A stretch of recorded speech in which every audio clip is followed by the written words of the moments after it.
Education Sciences and Disorders and minoring in English Linguistics. I love the work I do with Charisma's Crayons, and I am so excited to have you on the team. In the orientation section of today's session, I will discuss the history of Charisma's Crayons, the problem we recognized, and our solution, our programs, and our progress in the past couple of years. On July 17, 2015, I founded Charisma's Crayons with my co-founder, Nadia. Throughout high school, Nadia and I volunteered in the Coalition for the Homeless very often. We planned craft days, parties, and movie nights for the kids staying in the Coalition. Through our work, we met a young girl named Charisma, and she inspired the start of Charisma's Crayons. The little girl on the right is Charisma. Whenever we visited the Coalition, she would ask for help reading or writing. She would take our pencils and crayons. One day, Nadia asked her why she was taking our materials without our permission, and she replied that she needed them for school. Charisma was sassy and funny. She had a huge curiosity and a desire to learn. Charisma became our motivation to help kids just like her get the support they needed for their schooling. We recognized the problem that these children were facing. They were in a difficult spot. They were homeless, and that situation created a lot more problems for them. Homelessness leads to difficulties in education because they are not receiving the proper materials, attention, and support that a student needs in order to be successful. So our solution for this problem was Charisma's Crayons. At Charisma's Crayons, our mission is to empower at-risk students through programs designed to guide them through high school graduation and beyond. Because nearly 80% of at-risk students are below average in reading, writing, and math, Charisma's Crayons has partnered with area homeless shelters, children's homes, schools, and parents to build a future for kids who would otherwise fail. Our ultimate vision is to see a world free of unfair opportunities to success in education. Charisma's Crayons is a registered Christian 501c3. We go by the Bible verse Matthew 10:8 that says, "Freely you have received, freely you shall give." We carry out our mission through 4 programs. Our programs include Tutoring Talent, Mentoring Young Minds, Supplies for Success, and Pointers for Parents. Tutoring Talent is a program which offers tutoring services for our clients. In the past, we have primarily worked with the Coalition for the Homeless. Starting this year, we have partnered with area community centers to serve their students. Tutoring occurs through one-on-one relationships between tutors and students. We serve students from elementary to middle school and tutor in subjects including math, reading, writing, and science.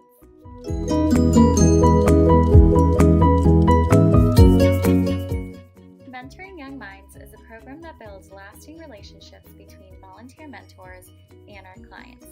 This relationship serves to guide students through their daily academic and personal lives. It also works as a channel for students to experience new things through unique excursions and opportunities. This is my mentee, Sarah, on a trip to the zoo that I took her to. We had tons of fun. My relationship with Sarah started when her family arrived to the Coalition after fleeing from a dangerous situation in New York. A few months later, I was able to help them move to a new house. Through the help of the community, Charisma's Crayons was able to fully furnish their house and give them the Christmas they deserved. Sarah is a very bright and sweet girl and is now excelling in school after finally becoming comfortable and safe with her new life. Through Supplies for Success, we provide school materials to students throughout the school year as students use up or lose their materials. Because they are in an unstable living condition, their family may not be able to afford brand new supplies, so it is at this point that we jump in. Over the past 2 years, we have maintained a great partnership with the Coalition for the Homeless Central Florida and have provided our programs for the families staying at the Coalition. We have worked with over 100 volunteers and have served over 80 children and families. We have fundraised over $10,000 with the help of our community, supporters, and amazing partners. We are all over social media. Like us on Facebook and invite your family and friends to do so. We are now going to discuss more about tutoring talent and your responsibilities. I will discuss the structure of the program, requirements of the program, how to schedule tutoring sessions, what to wear, materials you will receive, how to fill out the post-tutoring survey, and some tips for tutoring. Tutoring will occur at one of two community centers, either the Smith Community Center or the Rosemont Community Center. You will be assigned to your location when you receive your student assignment. Students are typically in the center from 3 p.m. to 6 p.m. on weekdays, so that is the best time to visit your student. You will receive a scheduled time with your student assignment based on your availability. During the tutoring session, you might be helping your student complete homework or complete extra work as provided by Christmas Crayons, depending on the student. As a tutor, you are required to visit your student a minimum of 1 hour per week. You will sign a contract at the end of the orientation that will commit you to a 4-month commitment. You are also required to fill out the Community Center's volunteer form. Please be aware that the City of Orlando will run a background check as they receive submission of your volunteer form. Scheduling your tutoring sessions are completely based on your availability and your students' availability. It is very flexible, but should be fairly consistent every week, as consistency helps kids focus better. If you have to make a change to your normally scheduled session, you must notify me via email at least 48 hours in advance. Try to plan ahead and let your student and the coordinator at the community center know so that they know when to expect you. Let's discuss appropriate clothes to wear when you tutor. You will receive a Christmas Crayons t-shirt which you may wear to tutor.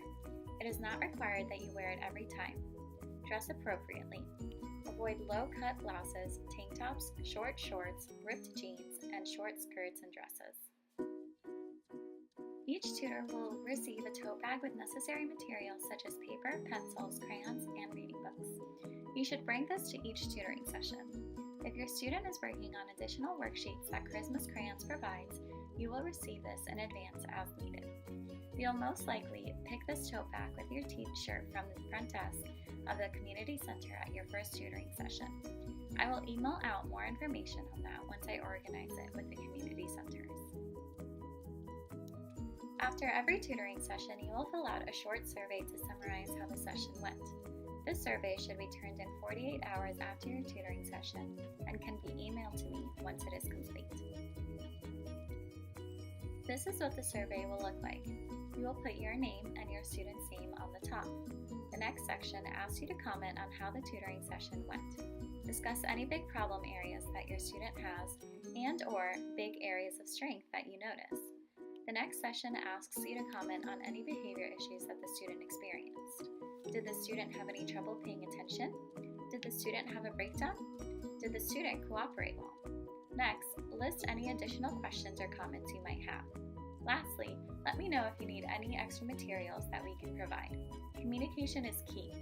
Since I won't be seeing you every time that you tutor, this is the primary form of communication.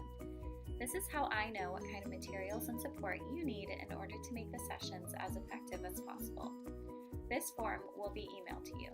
Save it on your computer so it's easy to access every week. Tutoring a student effectively is not always the easiest thing. Here are a few tips to help get you started. First, let the student talk more than you. You should be asking guiding questions to lead your student to figuring out how to do something. If you need to explain a concept, that's okay, but encourage the student to ask questions and try to figure it out on their own. Ask them what they know already and how that might help them figure the issue out. Next, never give your student the answer. Give your student a chance to answer before you do anything. If a student is stuck on a word, encourage the student to sound it out. If the student can't do a math problem, help the student break it down and figure it out on their own. Next, minimize distractions. Don't let your student take out any toys that might distract them. Put your phone away and work in a quiet room. Another tip is to be assertive. In order to best manage your student's behavior, the student needs to know what your expectations are. Make sure you clearly communicate what you want your student to do. For example, instead of saying, "Can you please take your homework out?" say, "Take out your homework and a pencil so we can get started." If you are experiencing major behavior issues, find a staff member to help you. This doesn't mean you can't have fun. But if there is structure and respect in your relationship, the student will be able to trust you easier. Next, make sure to notice their strengths and weaknesses. It is very important that you know what your students' strengths are because they can be used in areas of weakness. Take initiative. You will know your student better than I will, so feel free to find creative and new ways to help your student. Lastly, communicate with me. This is the only way I know how to provide more support for you and your student.